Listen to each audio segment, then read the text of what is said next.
I'm Madison. I go to the University of Alabama, and I went to CIS abroad in London. Why did you choose CIS abroad? My friends and I knew we wanted to go somewhere for the whole semester, so not just a month or two. And we knew we wanted to go to England for language barrier reasons, but also for accessibility to other places in Europe. So as we were looking through that list, it was really easy to narrow down to CIS abroad because they had everything we were looking for, as in length. There was the activities y'all provide when we're over there, good connection to our like on-site advisors, which was important to us to have like a point of contact. So I think after reviewing all of that, it was like that was honestly the only choice. Can you give some tips on surviving the first 2 weeks on site? For me personally, my first like week was not good in the fact that I was really sick. So that definitely be prepared that it's a long flight. You're gonna be around a lot of people. You potentially could get sick. There's a different food you're eating. It's not the same as in the States. Like there's way less chemicals and preservatives and all that kind of stuff in the food. So give your body time to adjust. I would definitely say be aware of that because that was something I didn't really think about till I got there. So there's that. And I would say be open to not going and go necessarily every single day. I think for me, at least when I get over there, I thought every day there I have to be doing something or I'm wasting my time. That's not necessarily true. Like I mentioned, it's long travel. So give yourself time to adjust to the new time zone, to the new place, maybe go around your campus or wherever you're staying, like go for a small area at first, and then you can kind of like start pushing yourself to go further would be my biggest advice. What was your favorite class and why? This was really cool because I got to do a lot of my upper level electives. I'm a film major, so making sure that I could get requirements done was important to me. And they had really interesting film classes that the University of Alabama doesn't offer. So my favorite was the film soundtrack. And I thought that was really interesting because we have no class remotely similar to that in my school. So I love music and I love concerts and obviously I love film. So I was like, this is a perfect combination. I got to learn about, the history of it, why soundtracks are made, how they're mixed. So I found that really interesting. How were your classes compared to classes in the US? That was a huge difference for me and my friends that I went with because we're used to a lot of, I guess, busy work. Like there's a lot more frequency of assignments here, at least at my university. So going there and literally having one paper define my entire grade in the class was something I'd never experienced before. So it did add some stress, as in I have one chance to like get a passing grade. But at the same time, my schedule was way more free and I could really focus on that specific paper. So therefore I was presenting a better quality product in the end because I wasn't worried of, oh crap, I have to do this quiz, I have to do like this assignment. Also the attendance was very lenient over there, which was really interesting. Like there wasn't a lot of incentive to physically go to class. They kind of provided you with all your information online. So I could go on our little website, it was called Moodle, and I would have access to like the PowerPoints, a recorded Zoom, and all of that information. So if I couldn't make it to class, I wasn't worried that I was missing important information. So I would say that was definitely the biggest difference because at least here, attendance, like if you're not in class and it's not excused, sorry, like that's your own fault. You don't get the information, which can be a struggle sometimes for people. So I thought that was really interesting. And just the length as well. At the end, every class was 3 hours to 4 hours. And it was one day a week versus, Monday, Wednesday, Friday, Tuesday, Thursday schedules. It was just Wednesday, you had your film soundtrack for 3.5 hours, and that was it. What was your favorite part of your program? Oh, my favorite part of the program. Okay, I definitely did like all the events that we had throughout the semester.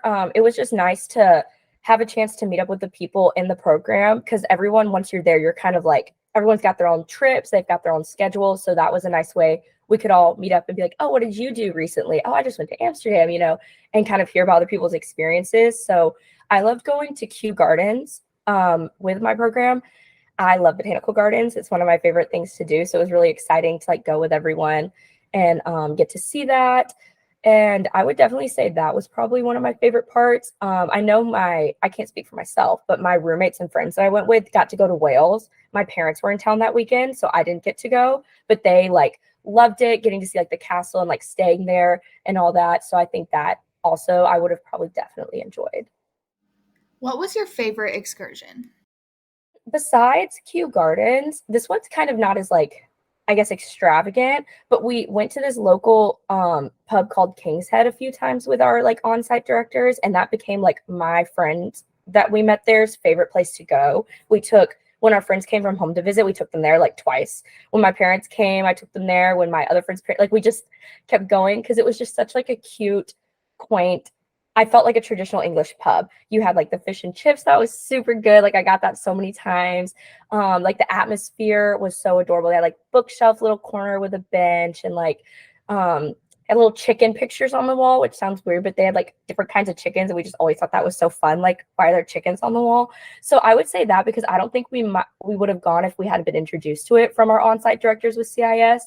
And so it wasn't like I guess a grand like going out excursion, but besides Kew Gardens, I like that because it introduced me to a place I definitely frequented like multiple times. So it became like an important memory for me. How did your on-site director impact your time abroad? Oh, they were both wonderful. Erin and Anna were my on-site directors, and they were literally, I have nothing but high praise. They were so like friendly. Like I felt like I could ask them any question, like even if it wasn't necessarily related to CIS abroad, anything, they would help. They made sure to give us, every information we could possibly need. Like they explain, how if you're need like a medical emergency, how that works in London, because obviously it's not the same as just calling 911 here in the States, like not even close. So that was really important because you never know when something could happen. They were very good at like touching base a lot, making sure like that we all had everything we need, even if it wasn't time for like a specific excursion or meetup. And they were really involved in getting us involved. Like I remember talking to Erin a lot with like the social media, like doing an Instagram takeover just to like share about what's going on, like because they had their own England on-site Instagram as well as CIS abroad. So getting involved with that was really cool because it kind of pertained to my interest. Like I love social media, film, all that kind of stuff. So I enjoyed, she would give like little tasks like, hey, Madison, I need like these videos for this. Like, can you help? And I was really excited because I liked filming them and sending them in. So I really enjoyed that. And I just felt like, we were like friends and stuff. So it was nice to like have that like older figure that had, I guess Erin specifically also lived how I would want to. Like I've always wanted to live abroad again. Like, for not just a study abroad program. So talking to her about how she went about that and how she likes it and is doing it was really, really cool for me. And like, oh, like it's tangible. Like she helped me be like, I can do this if I really want to. So that was really nice. Can you share tips on transitioning from being on site to coming back home?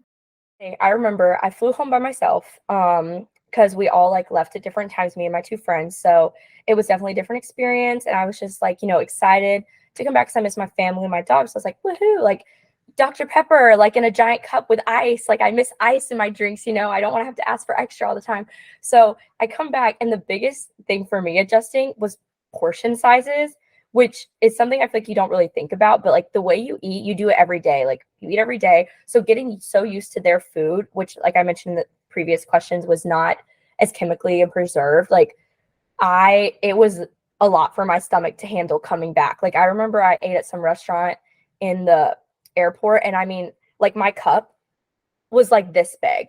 And I was just like, whoa, like I'm not used to that. The plate was like huge, like filled to the brim.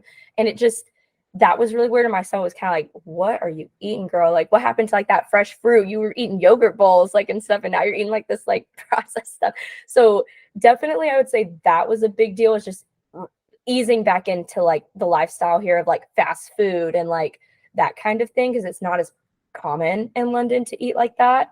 And then I would also say just like not being go, go, go. I know I mentioned that before, and that's important to remember when you're over there because you don't want to burn out. But even coming back and realizing I had nothing to do, like I'm from Alabama, so I went home to Birmingham, Alabama. Not really much to do in Birmingham.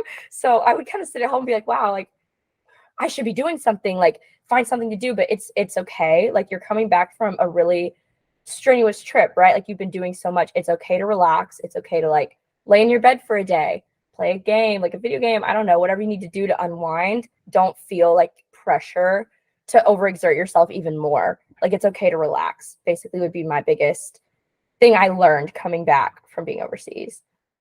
What surprised you about your time abroad? Hmm. So I lived in Europe before when I was younger. So my dad's job, I lived in Serbia and Slovakia from first through fifth grade. So I was kind of like, I felt like I was like prepared to go back, right? I was like, oh, I've been there, done that. Like I've traveled, like I know how this works, like everything like that. But I think the biggest thing was I didn't realize like how much it's like I don't know how to describe. Like I had to get myself from point A to point B. Like the transportation system over there was something I wasn't used to because when I was younger, first of all, I was like 8, so I'm not really in charge of getting myself around. But also, you drive a lot more in like Central Europe. There's not like a lot of like the subways, tubes, trains, like anything like that. So I was not used to that. Learning and navigating the system was a surprise to me because I thought it would be a lot easier than it was at first. And once you learn it, I promise you, like I could tell you where you want to go. You show me a two map and I can tell you now because I learned. But the first like week and a half to 2 weeks, we were like, wait, but we didn't realize, oh, you have to be on the other side of the track if you actually want to go this way down the line, not this way. So there's a couple, mistakes we had to like get off and get back on the right one. So I would say that surprised me because I just kind of went into it thinking, oh, I got this, like been there, I know what I'm doing. But there are like a lot of little subtle things that you can like research, but until you're there and like seeing it and like experiencing it, it's kind of hard to gauge how that will go.